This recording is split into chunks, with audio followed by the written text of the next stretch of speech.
Hi loves, it's Crystal Marie again. Welcome back to my channel. I have a really quick video for you and I hope you enjoy it.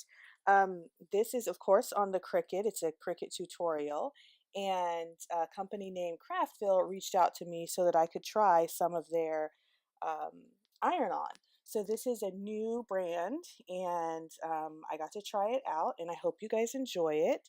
I do have some thoughts on the brand and I will leave a link down below to the article that I wrote.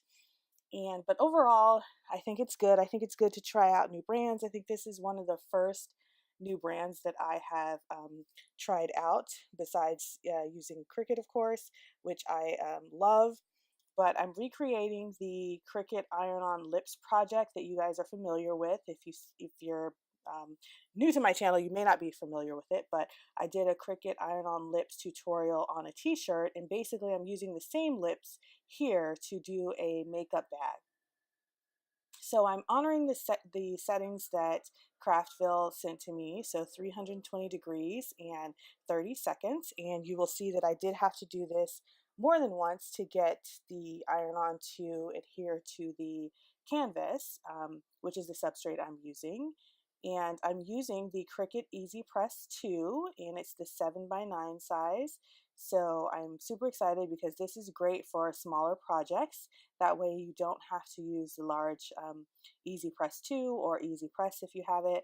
You have the option to have a smaller version Easy Press, and that just makes it so much easier to get the exact amount of heat in the area that you want it when you're doing smaller projects. So I've done this a second time because I saw that it wasn't adhered to the canvas. And so basically after that, this is a cold peel project, or product. So I just left it to sit for a little while before peeling it off. And I did that off camera. So now that it is all cool, I am slowly peeling back the transfer vinyl. And as you will see, I do that slowly just in case like there's areas that aren't really adhered. I can go back and put some extra heat on those. And usually I'll do that with like an iron, or if I have to, I will use the Easy Press 2 again. But just peel that off really slow and steady. And then you'll see here, I'm just rubbing my fingers over some of the parts that needed a little bit more pressure to adhere. And I do like how it turns out. I do like this gold color off of the black and white striped.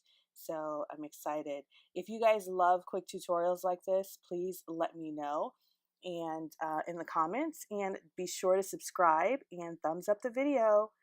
Bye.